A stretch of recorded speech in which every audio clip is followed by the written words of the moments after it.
late. We have an issue in there that required a whole bunch of acronyms, and everybody gets all confused. So it's just one of those things. Probably could have gone on for hours. So maybe it's a good thing we didn't. First thing I need is approval of the agenda. So moved. Seconded. All in favor? Yes. Yes. Thank you. First item is Pacific Power outages. Somebody here? Hi, Elisa Dunlap, for those that I have not met.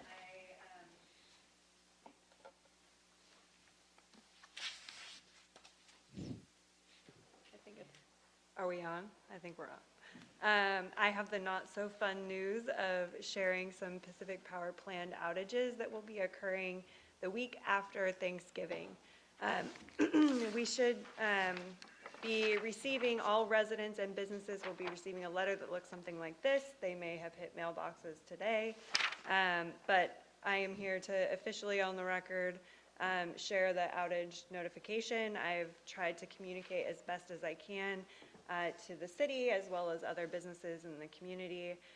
We actually worked with some of the businesses to try to find something that would be the least impactful. We know that planned outages and outages in general are never a fun topic. But here you go. So we've got 3 planned outages, 3 nights, consecutive nights. The first being November 27th, which is a Tuesday, starting at 11 p.m. on Tuesday, going to 5 a.m. on Wednesday, November 28th in the morning. And then Wednesday night, which is the 28th, starting at 11 p.m., going to 5 a.m. on Thursday, November 29th. Thursday, November 29th, starting at 11 p.m., going to Friday the 30th at 5 a.m. Each of those is 6 hours. What I will tell you is that we are trying to complete the work in 2 nights to avoid the last night, but I have to communicate that it will be 3 nights in case we need that 3rd night. People have been asking me, what are we doing in this time? The primary reason for the outages, there's 2 transmission structures that are in need of significant repairs. We didn't feel that it was, they're not in good enough shape to last another winter, and we didn't want to risk having an unplanned outage, which is worse than a planned outage in our opinion, and hopefully the community's opinion. So we will be replacing 2 different structures, as well as I said, if we are having these planned outages, can we be forward thinking and really look to see if there are other things on this transmission section that can be done. So we will be accomplishing at least 3 other things while the power is off to hopefully avoid me having to do this again in the near future. So please know that we are doing everything that we can to get the work accomplished that we need to do in the next, anything that we saw in the next 5 years that's coming up, we will be trying to get done in this time. Also know that we looked at everything possible to keep the lines energized to do this work, and it just wasn't safe for our workers to be out there doing the type of work that needs to be done with the line being energized. And with that, I'm happy to take any questions, comments. You can throw tomatoes at me, whatever. Yes? I'm Karen LeBonte, Public Works Director. Hi. How will I know if you need that 3rd night? What's your notification process? Well, right now, we're basically saying we're using the 3rd night. My role will be to communicate to the city whether we will be using that or not. Unfortunately, I don't think we're going to be able to do a mass notification on whether that 3rd night is possible, but I will certainly communicate to the city on whether we will be doing that. Will you know on the 2nd night? So you'll We know should that be. timeframe if you need it. Mm-hmm. And the other thing I will say is that those 5 a.m. times are a hard stop. So we've put in switching orders already at our dispatch center in Portland to say that the 5 a.m. is a hard stop. So power's coming back on at 5 a.m. regardless of whether they're quite done with what they wanted to accomplish that night, hence the 3rd night of possibility. And why I say that and why I'm saying that so strongly is we've had planned outages where things went long, and that's never a good thing for the community. When we say we're going to complete work in a certain amount of time, we're completing the work in a certain amount of time. So that's a hard stop. So we have two different contract crews working on the transmission, as well as our own local office. We're actually bringing in probably another crew from another area, likely Central Oregon, to actually cover daytime work. So know that we are using all available bodies we can to get the work done. Other, Last question, do you have a point person that's gonna be in the field out here, so if anything goes awry, I have a person I can call, or what's the process for that? that's something that I'm gonna work on. I don't know if the field folks want that person to be me in case they are, busy and tied up and they need to stay off their cell phones, if they'll just be communicating to me and I'll be communicating to whomever I need to be working with. Or if they want to release the general foreman's number. I'm not sure on that one yet, but I will let you know. We'll be ready. Other questions? Thank you for everything you guys have done getting the word out. Yeah, well, I've certainly tried. I know it is never a fun topic, but I felt like the more communication I can do and the earlier I can provide it, the better. Mr. Mayor, can I say a couple things about Lacey? I already did this morning, but I want to thank you again. She has been more than a communicator, she's been an advocate. She's gone back and forth with them to try to go ahead and reduce the time, because this originally started out with 2 10-hour. I mean, it was a difficult thing. She took the message, she went out to some of the sites to see what work had to be done, all those things, and got it down to where we are now. And she was our voice of the corporate, and I'm very impressed with the job. Well, thank you. I've already heard that there is one no power party planned. So obviously too late for me, but Well, I was looking at these times. So baby, so I have a 6-month-old. She's typically up around 11 or midnight, and then again at 2, and then again at 5. So I could attend one of these parties because I'll be awake. Is this Cannon Beach only? It is the entirety of Cannon Beach south of our service territory. So Cannon Beach, Arch Cape, the Falcon Cove community, everything that's south of Cannon Beach, including Cannon Beach proper. But yeah. Does that stop at the Tillamook County line or the Clatsop County line, or where does it? We actually do serve a few customers right over the county line. The Falcon Cove community, I believe, is just over the county line. But that's basically where our distribution services stop. I also was thinking it would be a great time to test your evacuation route in the middle of the In the night. dark. Yeah. Okay, Check the batteries. in your Alicia. lights. All right, thank you. Thank you, Alyssa. Thank you. Okay. Next item, Ross Lane paving request. Karen? This item has to do with a request from Mr. David Fry to the council a number of years back. I think he first inquired in 2004 regarding the desire to pave Ross Lane, which is a gravel road.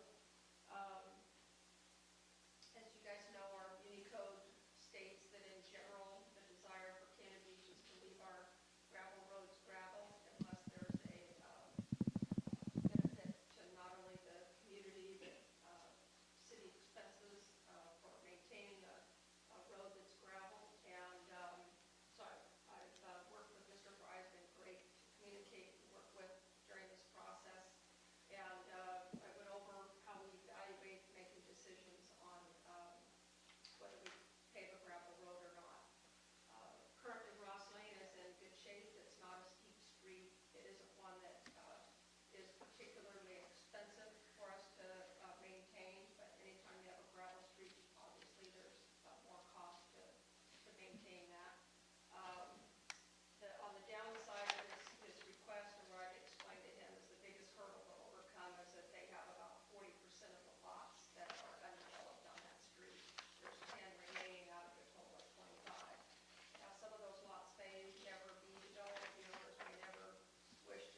Karen, in relation to the cost to the city, I live on on Pacific Avenue, it used to be called South Pacific Street.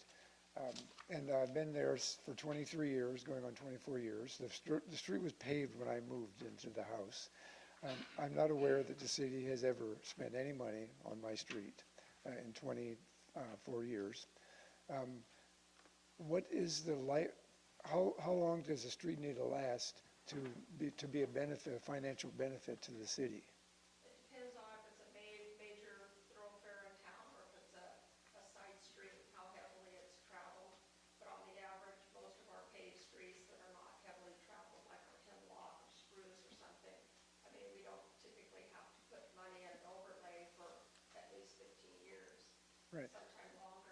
What is an average cost on a gravel street? How much are we spending to maintain a gravel street? And again, I'm sure it varies, but let's just take a flat one.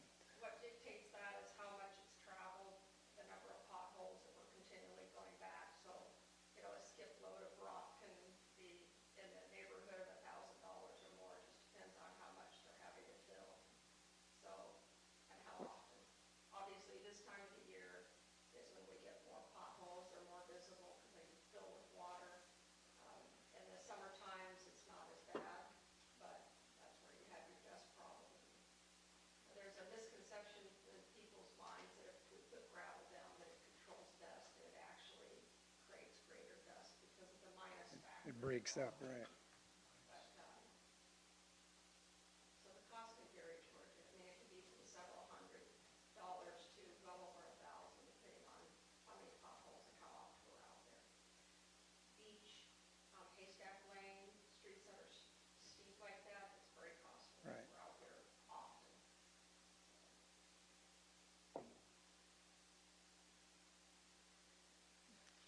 Karen, do you have an estimate for the cost of the pavement if the residents would like to go that route?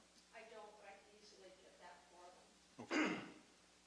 We pay per ton and obviously the distance of the street. Mhm. We don't have drain problems on that street, so there wouldn't be any extensive drain work that we would have to do to prepare for paving. So it would be relatively easy to pave that street. And you But with the understanding that if these lots, as they were developed, there would be cuts in the street and patches. There would be, I mean, we would, to bring utilities in, the asphalt would have to be cut. And that to me is the biggest downside of the consideration. I agree. But if the neighbors wanted to pay for that, and they, accepted that, it'd be up to the contractor that dug up the street to patch it. And,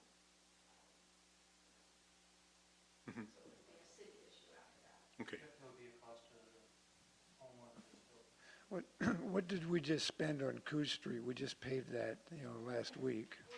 Coos Street, I believe, was 24,000. Let's see if I have my sheet. So if we use my 24 years, it costs us $1,000 a year if that street holds up for 24 years, like my street. Yeah, there's no reason that street shouldn't hold for 20 years. Again, it's an off street, and, it's not necessarily, it has beach access at the end of it, so it gets a fair amount of people going down to the beach there, but it's not a heavily traveled street. And what kind of city codes does it have to follow? We have street standards, so if the space allows for it, a good example of this, or exception of this would be Ocean, that we just paved, but our city standards is a 20-foot wide street.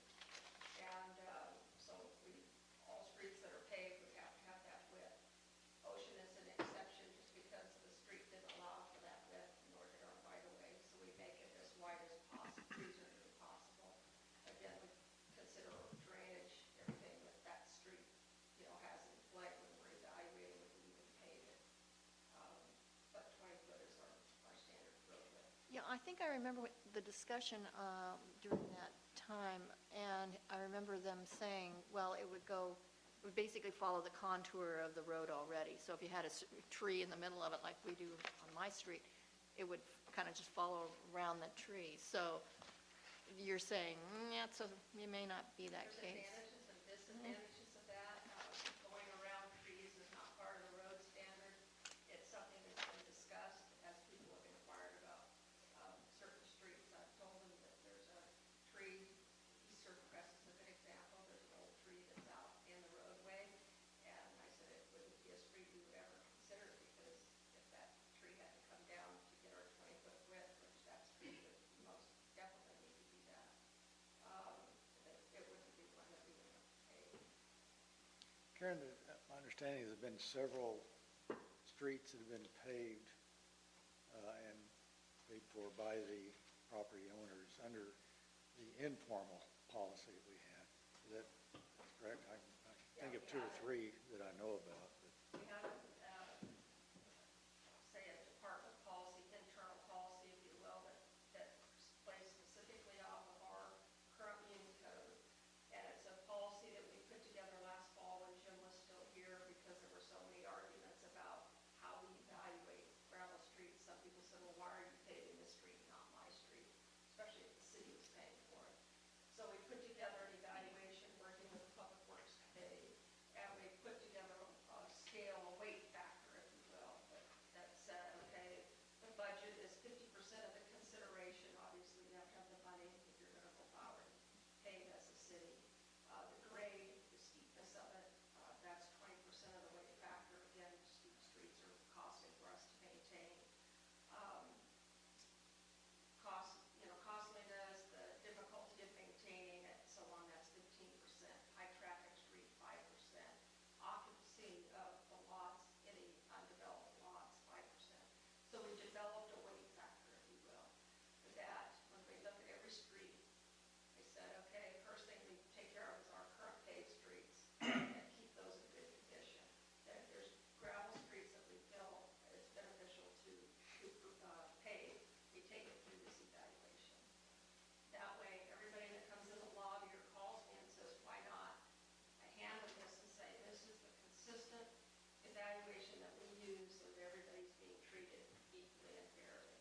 And that we don't find ourselves in a situation where people are lining up and asking you why I pay certain streets and I didn't. There's a criteria that we use to do that, and it falls in line with our current community code. And yet there are some streets that have been paved and paid for by the property owners They under, still have to go through this criteria. You bet. And I assume that Coos Street was high on the order here based on all those factors. It had a slope to it, not as steep as Haystack Lane and Ocean, but there were drainage issues out there that was beneficial for us to pave that, and so we considered that.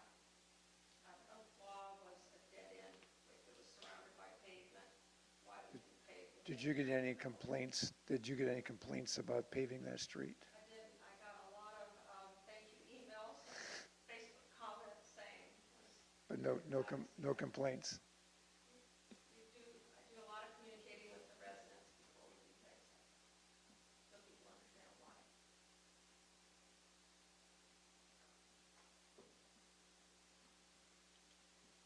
Okay. What do we need? so you want direction to bring back a policy?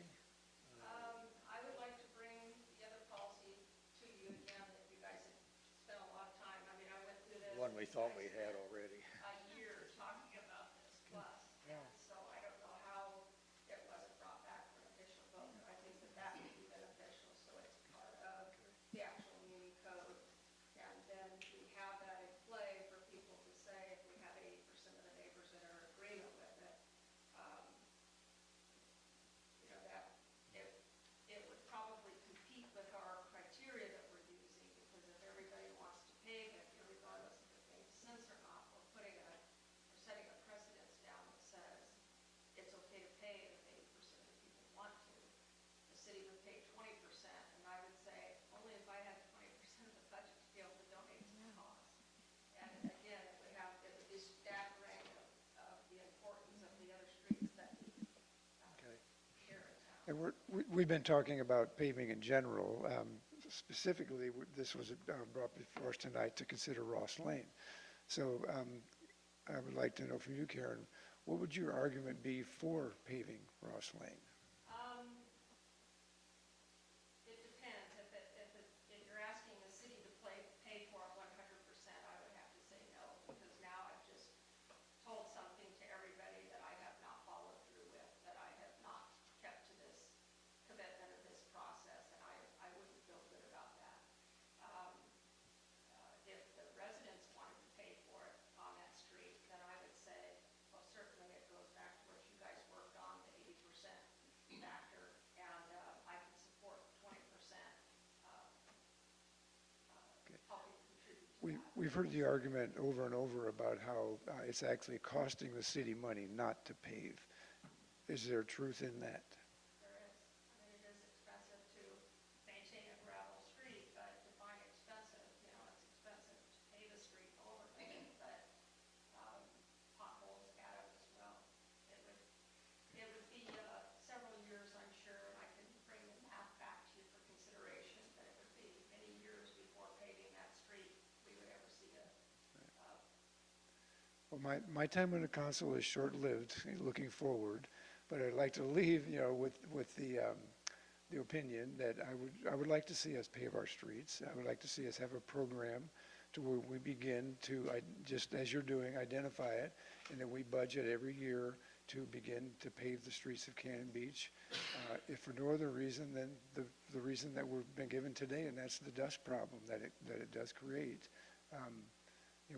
We seem to be having more drier years, and that problem is only going to get worse. We certainly are seeing more traffic every year.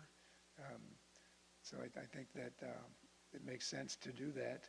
And I know the argument against it is the aesthetics. It's the image, I guess, the village character of Cannon Beach.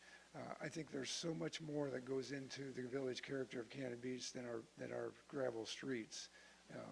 And that I don't think our visitors would at all think that a character of Cannon Beach has been compromised if they ran upon a paved street. Well, I will add this, like I say, Mr. Fry and I worked great together in trying to peel this onion back and really look at this deeply. I called the DEQ, who does air quality evaluation. I also called the EPA, and I consulted with them and asked them the pros and cons of us controlling the dust in town. DEQ's main concern was anything that we would consider putting on our gravel streets to control dust, they were concerned about that going off into the storm drains. And as you guys know, we've had issues with periodic spikes, and until we can isolate what's causing that, they didn't necessarily want to see us put anything down that could add or exacerbate that issue. And I can certainly agree with that. Well, So- what about the asphalt? Is that equally a contaminant? They have come a long, long way on asphalt. I think in years past that was an issue, but both the EPA and the DEQ seem to agree that what we currently use in blacktop substance now, which has to go through its own approval and strict criteria, that is not a source of adding to our storm drain issues. So that alone would be a benefit of kind of what you said, George, and working towards paving our streets where it makes sense to do so, most certainly. Before we go around paving our streets, we'd have to amend our comprehensive plan. It's very clear on preserving gravel streets. Yeah, and that's the character issue, and I totally agree with that. Definitely some areas that don't make sense to pave, and we have a strip of Pacific that it would be very hard to do that because there's a lot of drain issues there, and the street between Orford and Sidusla, the drain issues there are very challenging. And if we put asphalt on that, I think it would just create a significant issue for the people that live along there. So there are streets that make sense and there are streets that don't. I don't think that paving everything in town would be something that I would advocate. Is there, excuse me, is there any public input tonight on this? This is a work session, so no. So the answer is no. If you filled out the comment, did we have the comment things? I'm sorry. No, it's all right, then we just give it to him and then you can talk. Oh, I can talk. This is a process that we have developed so that folks can speak during the work sessions.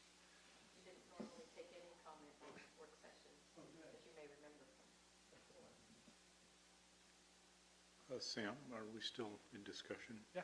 Okay. I have a question of Karen. Since it was before my time, when was this discussed on the council about the 80-20 split? 2015? Okay. I'm thinking that Dan Grassick was leading that, and then during the transition, it kind of just faded away because Jim had other problems. There were more than one meeting on it, many, many times. And it actually happened, I think you go back farther, it was discussed again. So the Public Works Committee did some work for you, brought several proposals, and then you guys reviewed multiple times, so a lot of discussion over the course of about a year, 18 months. Okay, okay, Mel, you want some short comments? Short? I hope so. So how much time can I take? 5 minutes, 2 minutes? Just keep going and I'll holler. Okay, just, yeah, tell me when it's time. So if you see it go like this, that means it's. Okay, thanks. Just some quick background. So in 2002, we built our dream house on Ross. The first dry season, dust billowed up 20 feet into the air, settled on the front deck that we could never use during that period of time. So I thought, I'm going to look into this because I had some experience with City Hall. I was Tigard Planning Commission chairman. I was on Washington County Planning Commission. We did an 18-lot subdivision years ago, so I was on both sides of the Planning Commission. But anyway, that's too much. So I thought, I'll talk to the city and see what we can do here. And at that time, I'm just going to fast forward, Joy was, I think, had the position, and the maintenance center over on Elk Creek needed to be paved. It was gravel, and it was a hazard, too much dust for city employees and so on. And so Joy came up with this idea of using asphalt grindings they would pick up, and so she paved that with asphalt grinding. And she said, if I can get all the signatures of people on the block, we can pave Ross using the asphalt grindings. Well, absentee owners weren't there, and there were a couple people that honestly just didn't want to pave because they could see cars going faster than they were going on the gravel road, so that didn't work. And then, roll forward, the dust billows up and everything, so I started doing research, and I started sending letters into the city council, as some of you may know, because there's a health issue associated with dust. Dust becomes a carrier of anything that settles on it. You spray Roundup outside, it goes into the dust picks it up and it carries. I mean, that's a fact. That's what I found on the internet, along with lawsuits against municipalities who didn't control their dust. But don't worry about that. That isn't going to happen. But so, try to get all the neighbors together and do something about getting Ross paved, because in my research, and Karen pointed it out, that in most cases, it paid. It was like a 10-year payoff. You would maintain the gravel road, X amount of dollars, but if you paved it, it would pay itself back. And we had one other fellow lived on the street. He and I got together and said, let's see if we can get the city to do this. We'll loan them the money, and then they can pay us back as a reduced cost of maintenance come in. That was one idea we had. But then, and then another email to you guys, and maybe some irate phone calls, I don't recall. But anyway, I think what the real problem is for us is the health aspect of it. There was a lady who lived up the street that had to move out because the dust aggravated her health. And so I think I'm not so insistent on having the road paved as I am to getting the dust problem solved. And Karen and I talked about a couple possible solutions to that. And then Jan mentioned one too. There are some benign chemicals you can put on that would help the dust problem. So for me, the dust period, the 3 months in the dry period, if we could just do something collectively, or I could do it myself if I had permission, to put something on the dust that would keep the dust down. I don't mind the gravel. I don't like the dust. And one other thing that I thought about that maybe we could do is, you've got 3/4 minus, we'll put the 3/4, maybe 3/4 to 1/4 down, and forget about the minus. Now, so you have gravel, but you don't have any minus, so it won't bind as much. But if you put that down, it's probably still be there in 3 months and probably reduce the dust. Then after that, because you gravel it about 2 or 3 times a year, I think, you put a load of 3/4 with minus in it, and then for the rest of the year, it's stabilized. But during those dry months, I think that would cut down the dust considerably. I want to thank you all for listening, and having sat on that side of the bench for a long time, I can understand and appreciate what you go through and how tough these decisions are to make. And, you got to balance how much they spend, how much the landowners spend. They knew they moved into a dusty area, so let them eat dust, and all that sort of thing. So I'll continue working, with Karen and Jan to see if we can come up with something that works good for everybody. And personally, I like to see the paving done that's been done. And ironically, I got a call from a neighbor. He said, "Hey, Milt, guess what? What? They paved my street." He's just around the corner. I got a call from the other neighbor on the other end. "Hey, Milt, guess what? They paved my street." And these are 2 streets, I think. Spruce, I went up the hill, and Deer Run, or whatever it's called, Deer View, I went up the hill, and I thought, oh my God. And not only that, they repaved Spruce. Wendy lived there, and I thought, well, if she's a council member, but that didn't have anything to do with it. They repaved Spruce at no cost, and they parked the asphalt machine in the vacant lot right across the street from my house. Oh, those dirty rats, look what they've done. I'm gonna go get in that and pave the street. But anyway, thanks for your time. Thank you, Mr. Fry. Jan?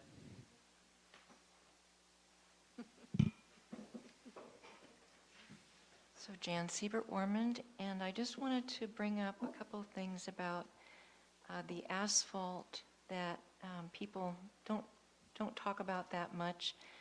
It is considered toxic to aquatic organisms, and so when you put it down, the runoff, there have been many studies done show that in a wetland area or in an area near a stream, which we have numerous places here, the asphalt does have the toxic effect. And so that is a concern that we brought to the council when we worked on it the last time, and you guys listened and you agreed that we wouldn't do it unless it was absolutely necessary to put asphalt down. The other thing that's been coming up more and more in the recent years, is that asphalt has a quality of attracting and holding heat. And so if you even are in the north end walking around, which I do, that's where I live, and then you walk into the downtown area on a summer's day, you notice a very big difference in the heat. And I think part of that is because one of the things is less trees with the shade, but the other thing I think is to do with the asphalt quality of holding in this heat, pulling in the heat. And we definitely, we don't want to have it hotter here, I don't think. It's a climate change concern in many cities across Europe and in the United States. They are getting rid of some of their asphalt, and they are trying to use gravel and other substances to keep the dust down. One of those substances that has been used in Europe and here in the United States since the 1920s is called lignin, and this is something that friends of mine in Helvetia just told me about, that one of their neighbors was concerned about the dust. They have a vineyard there. A number of people have vineyards there, and so they wanted to put something that was non-toxic to the plants, the animals, whatever. This is a substance that is, it's a naturally occurring polymer that's found in wood that acts like glue, which holds the cellulose fibers of the pulp together, and they bind the road surface particles together. So the water evaporates as it dries, and then the dust particles are trapped by the high viscosity, naturally sticky material. Now, my friends have used it, I don't know if it's been more than a year, but at least this summer. I think it's even been longer than that. Jim, would you And spell that? It's for- Lignin, and you can Google it. So there is a company that works out of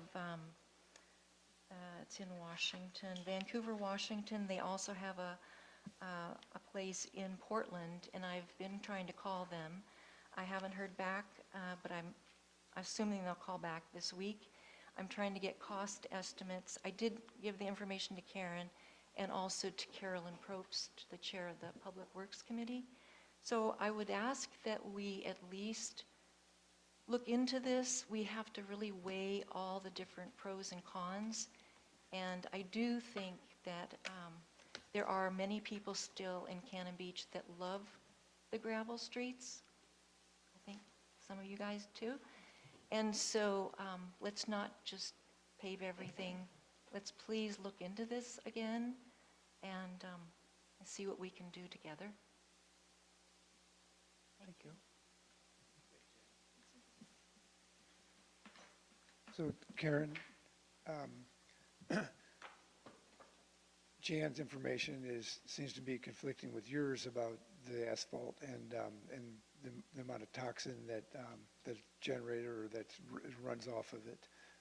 Maybe the two of you can compare your information, and because I think it would be good for us to know that the truth behind that.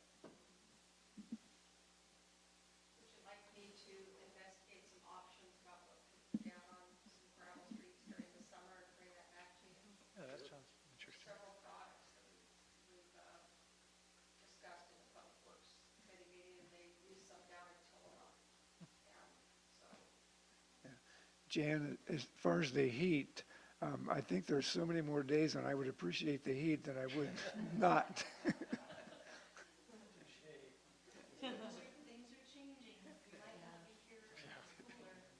Okay, so I think we got some direction, so let's move on to the next item.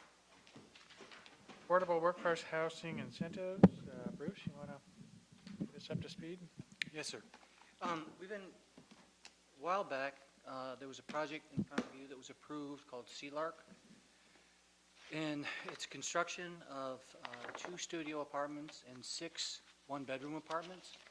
So essentially, they're going to be the lower cost rentals, which would be more in line with what would be affordable by, folks that are working in town. And there were 2 conditions put on that project.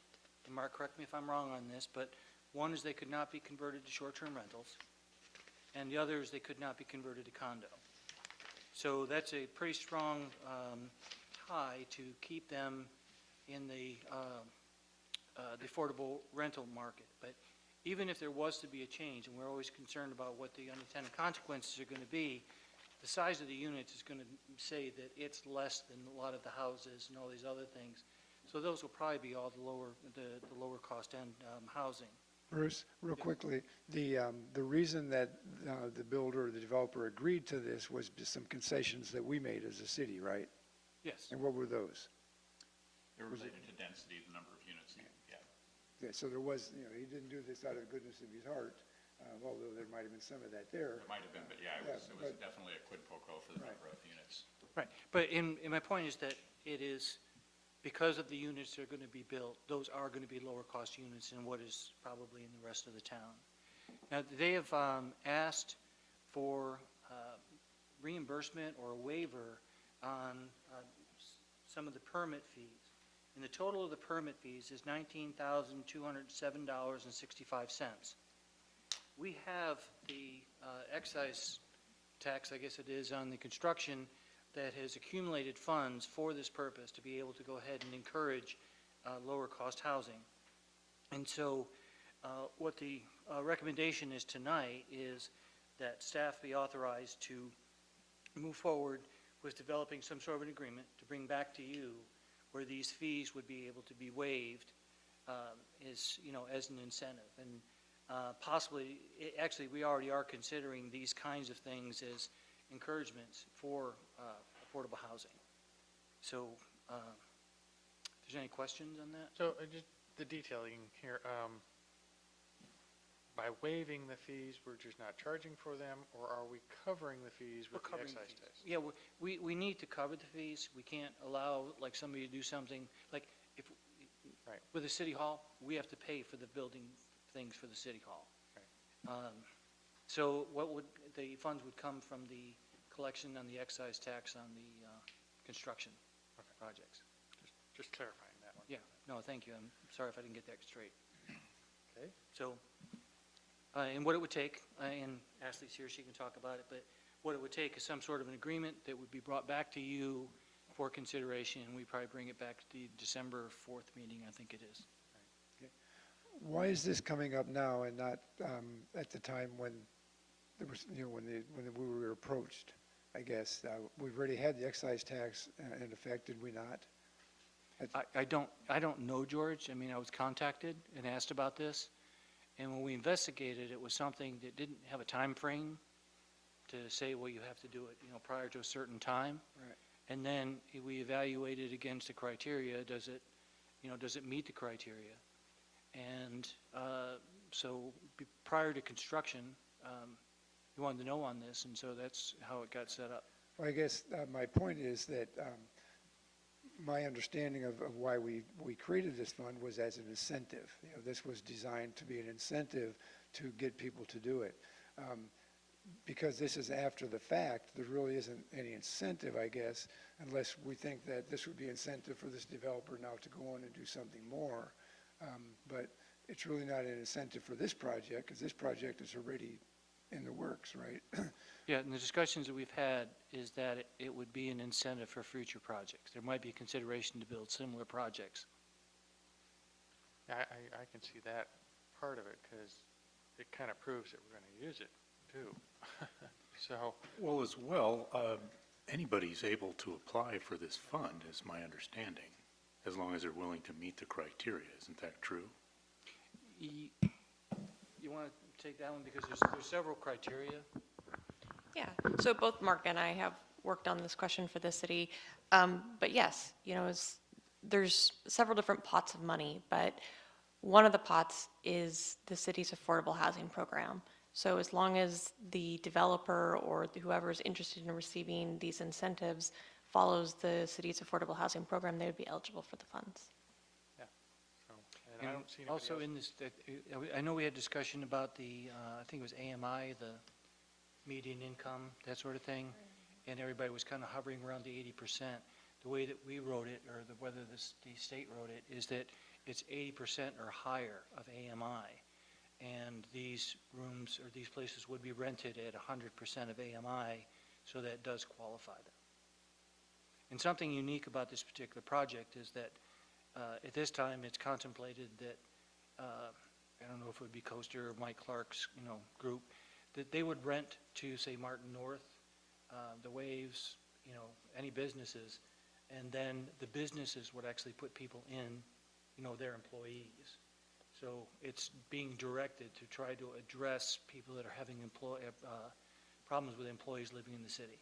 And it'll be marketed to the employers in the area. I see this as a model of what we want. Yeah. So why not give them a little support? As I understand it, reading your memo, though, it sounds like right now, they would not be eligible because of the proposed rents versus the 80% AMI, but possibly by next April, they would be? So I think you're talking about Mark's memo. So just to clarify how the funds under state law have to be used, there's the funds that you've received from the residential, and there's the funds that you've received from the commercial. So for the residential funds, just to give you from the top down, the city's first allowed to take a 4% admin fee out of all the funds collected.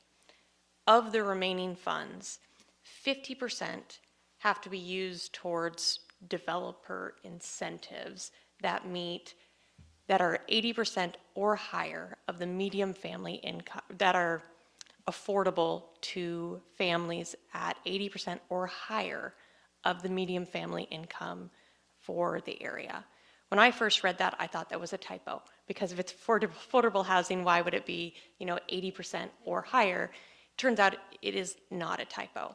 So those are, and then there's a couple other boxes you have to check. Clarify why it's not a typo, actually. Because you would think if you were providing affordable housing, it would be 80% or lower. And there's another part of the statute that talks about low-income housing as affordable to families at 60% or lower of the median family income. So they knew how to write it that way. They just chose to define affordable in this kind of crazy way. So then I looked at how other cities had interpreted this just to make sure I was correct. And the city of Milwaukee has a construction excise tax, and their developer incentives are for affordable to families between 80 and 120% of the median family income. And then I talked to some other folks in our office who have spoke to the legislature who wrote it. And yes, that apparently was what they intended to write. So that's a little bit more than you wanted to know. But that's one pot of money. So 50% of the revenue has to be used for developer incentives that meet some other criteria in the law. Then you have 35% of the revenue that can be used in any way that the city believes promotes affordable housing. And it doesn't define affordable in any way.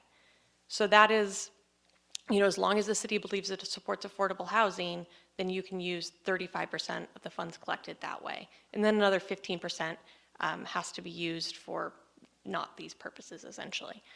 So that's how the state law is written. Okay, what percent of the 19,000 comprises what percent of what we have to use? Is it less than 30, I assume? Less than half. Yeah. So Mark and I spoke about this briefly, and it turns out like either one of those pots of money is going to cover it. Yeah, we have enough money in each of the pots that are eligible to cover this. Yeah. Now, that may not be the story for the next one through the gate, but right now, we're good on this one.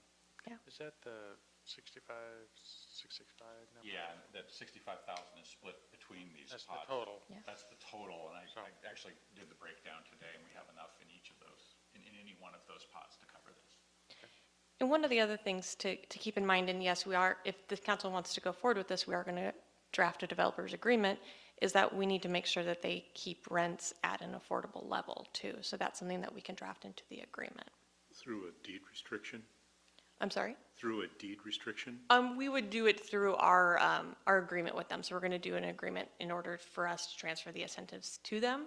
And, we don't want them to have a affordable housing for this year and then double rents in years to come. How do Excuse we me. monitor that then? We would have an agreement with them. So, But we have an agreement, but, does anybody then go back and look and to see if they really are following that agreement?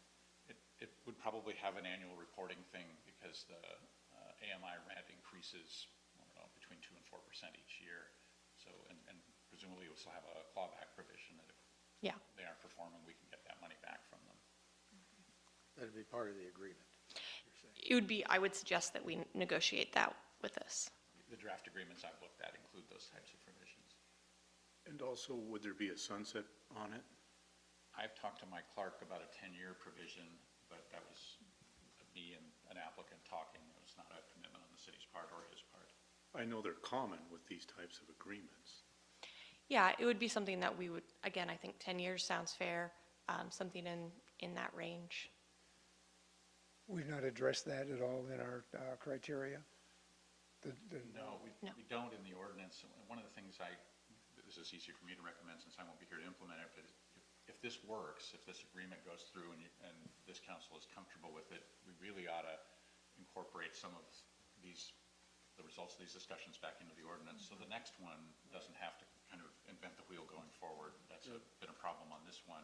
And Coaster's been gracious about accommodating us, but it has been, I think, frustrating on their end to have to, every step of the way, kind of figure out our way forward.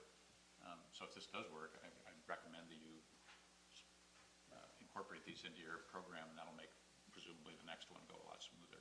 Right. Yeah, I'd like to see something about, as you mentioned, the 80, I wondered about that too, 80% or higher, and I thought, well, you could go 120, 150, 200%. Yeah. Then nobody would need affordable housing, but, yeah, I'd like to see some kind of a limit placed on that, 80 to 120 or whatever. The council has that flexibility to decide whether it's affordable or not, what percentage. Yes, Down a little more. in the two different pots, the 35%, the council has an enormous amount of authority. The 50%, you are a little bit more restricted under state law. in the situation, an agreement is formed and then we look at the agreement, correct? Yes, the agreement will come back to So council. we could say no to the agreement or modify it at some point. Okay? So I have a question of Mark and Jeff. Do you recommend that we do this? I do, if we can't get this, if we can't work with a project like this, I'd be surprised if there's another project out there that would be more qualified than this. And as difficult as this has been to get across the finish line, I think we need to approve it. This is as close as I can think of to, as a project we're likely to see that meets what I believe are your concerns about affordable and workforce housing. One of the comments I had from Coaster was, if we can't get this project approved, you really ought to reevaluate whether we should be collecting this affordable housing tax in the first place, and I have to, couldn't argue against that. This seems like the kind of project you want to fund out of that. And I can just say that every single meeting I've been at, affordable housing's come up, and we need to do something about it. And here's a first step you can take. They're wanting to work on it, we're wanting to work on it. I don't see how you can pass that up. Yeah, My only argument against it would be that it's already in the works. It's going to happen whether or not we do this. But there is the future, so. Coaster made it clear to me that it's not necessarily going to happen if they don't get it. Oh, really? We have approved the building permit. They have not picked it up and not begun construction on this. Okay. So they still can, they haven't jumped off out of the plane yet. They still can come back and configure that if they need to. In the correspondence I've had with Mike Clark, as he's ready to jump out of the plane, I will be letting them know what the council decision is.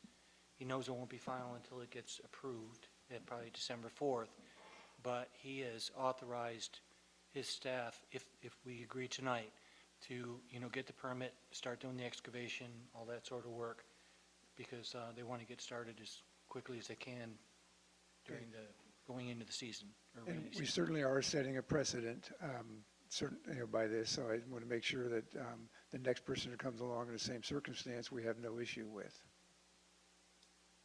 The Yeah, only issue would be, I'm sorry, Mark, No, go ahead. I guess the only issue would be the amount of money that's in the fund. As far as the criteria, as far as, like I say, we're saying that this qualifies. So we need to make sure that, we're willing to let the next person who comes along in the same circumstances to qualify also. And I think the next person, if there is the next person down the chute, if this agreement does get ratified by the city, you can just hold this agreement up and say, this is what is likely to be approvable, and it'll be a lot clearer for that applicant than it has been for Coaster. And this would be a model to show us how it works, and if we see that it doesn't work, then we shift a little bit. And Yeah. we always, setting a precedent is something that always irks me, because we always have the ability to say no to another agreement. And if it just happens to be different, so we could say yes or no. Yeah, I think we've been talking about affordable housing for a long time. We've looked at this particular project a number of times. I think the developers made some concessions and done it the right way. I'd recommend that we move ahead and instruct the city manager to negotiate an agreement. Okay. Well, I think we're all nodding, so Okay, Sounds excellent. good. Thank you. Thank you. plus I promised Nancy I'd get her out of here by 7. Last thing, it'd be good of the order. So anybody have anything for the council? I attended the countywide housing study meeting last night, as well as Sam and Nancy, and just wanted to give a short update. It was a overview of what they've done so far, which is to map out what they feel are buildable lots throughout the county. There appears to be a lot of available land, but for folks in Astoria and Cannon Beach, it maybe seems like those vacant lots really aren't so buildable. So it's going forward that's something that may need to be worked out. In Astoria also. Yes. Yeah, actually, it was surprising how much vacant that they found. Kind of made me feel a little more positive about at least the numbers that we can work with. I do disagree with some of their mapping. But I think that was part of what they were looking for, some of the details yet to find. Of course, we got a bunch on Milt Street, empty lots, let's fill them up. So we do have empty lots, is what they were saying, which is intriguing. The two gentlemen who were presenting, I thought were impressive. They went through the presentation really well, a lot of numbers, a lot of that kind of stuff to hassle out, and they will take their next steps. One of the next steps was actually to bring their findings to the cities. So we will see them at some point. As well as a survey. And a I'd survey like to find a way for Yeah. Cannon Beach residents to be able to participate in that. It's a countywide survey, so it's going to happen probably no matter what. Yeah. So, How far are they into the study? quite a ways in, but they still got some more to work with. They were saying that, but they've got their maps pretty well drawn out. And so what what they showed us is on the county website. So if you want to go check it out, it's there.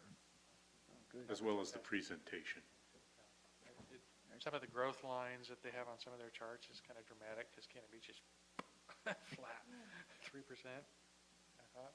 Population growth or what? Or No, this is construct- housing stock growth. housing stock? So, intriguing. I'm curious, did anybody attend the Travel Oregon outdoor promotion thing at the chamber? I went to it.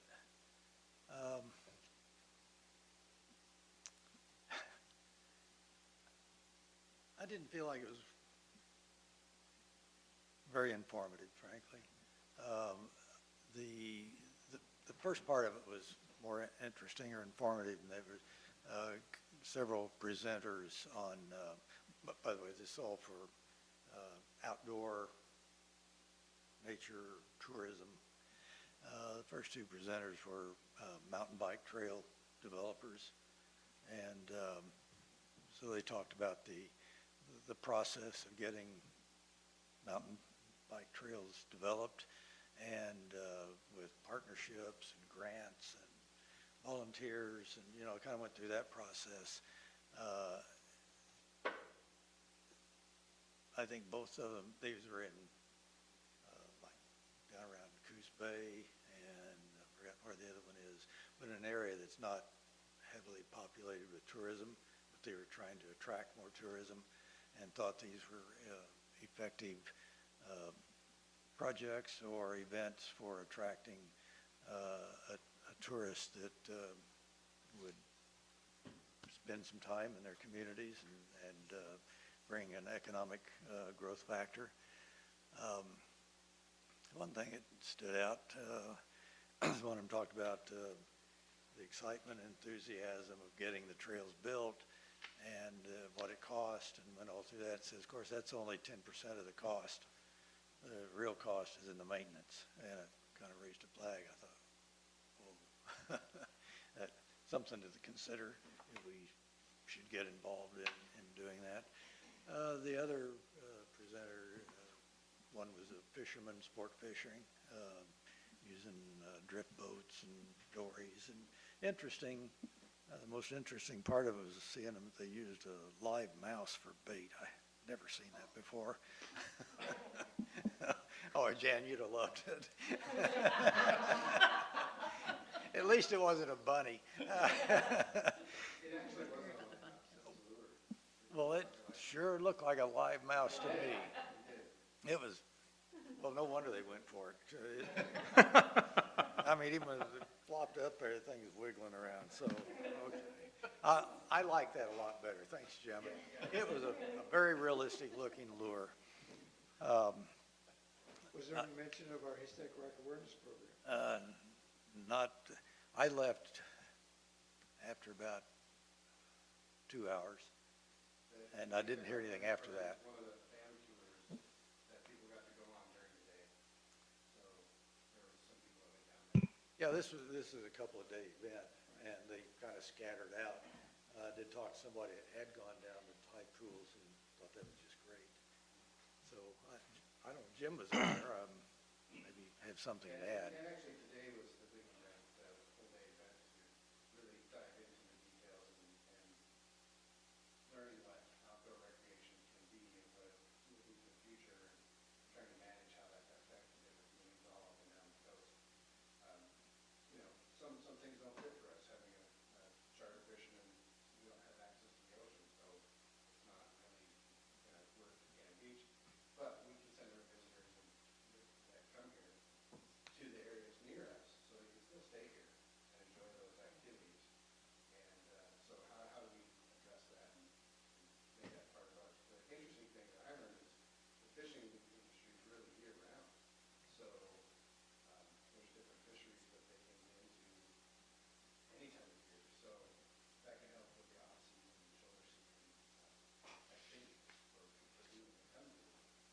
So, and I think that's what mountain biking is kind of looking towards the future, that is more shoulder season. Of course, there's going to be summer, but that also gets that group of visitors out of the downtown area and off the beaches, because it gives them something else to do that isn't where all the other visitors are at. So we're looking at the different options and benefits and ways that we can really give people more things to do. Yeah, it was an interesting group and seemed well organized and focused on the outdoor events, which I think fits our model, what we like to see here. Okay, Mr. Mayor, I have some. Go ahead, Colleen. Oh, I was just gonna say that I've secured the Tolovana Hall for us for your, goal setting and retreat. Okay. So if you have any topics that you are interested in discussing, please, forward them on to Bruce and, he'll share it, I'm sure, with Sam, and we can work out the itinerary and agenda for that meeting. Okay. And I don't know how many people remember when Geraldo Rivera opened up Al Capone's basement and found nothing, but we're going to have our own venture on December 1st at 11 o'clock. Yeah, 11 o'clock. And 50 years ago, some folks from Tolovana Hall put a time capsule in, and we think we know where it is. And so I had to hold Karen back from going and finding it. I said, no, it's part of the whole thing. So at 11 o'clock, we will start digging and looking for the time capsule, and we'll open it. And so it'll be very suspenseful. And I think, well, that, yeah, we could be putting a new one in. So if anybody has anything they want to contribute or put in, feel free to do so. How big? It has to be small enough to fit in the shoebox. I Shoebox? don't want to bury a coffin back there. They might get the wrong idea in 50 years when they dig it up. There might be a little fuzzy bunny. What do you have so far? There's a bunny in there, a What soft do you, looking. what do you have so far? Yeah. Sorry? What do you have to put in it so far? Numerous pictures, newspaper articles, some of our current technology, a puffin, a bunny. A stuffed pup. Yeah. This is a tough crowd. You got to be careful. Some fun stuff. So, some haystack rock items, so, yeah. So anyway, so that's going to happen. Also, I'd like, Karen, I will compromise on 20 seconds. 15 To- seconds. All right, okay, about Whale Park. Well, park's torn up. It's going to be beautiful when it's done. We're replacing the rotted wood with some stained concrete planters and steps. It's going to be gorgeous. Okay, so anyway, so that's what you're seeing, it's torn up. We interviewed one emergency management candidate yesterday. She was excellent. And then we have another one tomorrow. Those are the two that we're going to interview. And we hope to be making an offer this week. We've received 9 applications for the code enforcement officer. There'll be some testing on the weekend for those applicants. And then those that we move forward with interviews, that'll be on December 1st. We're trying to fill all those positions. That's all. Oh, and you said Tolovana Hall, Yep. not the inn. Hall, not in, yeah, where we were last year. Okay, then. We are adjourned. Thank you. Thanks.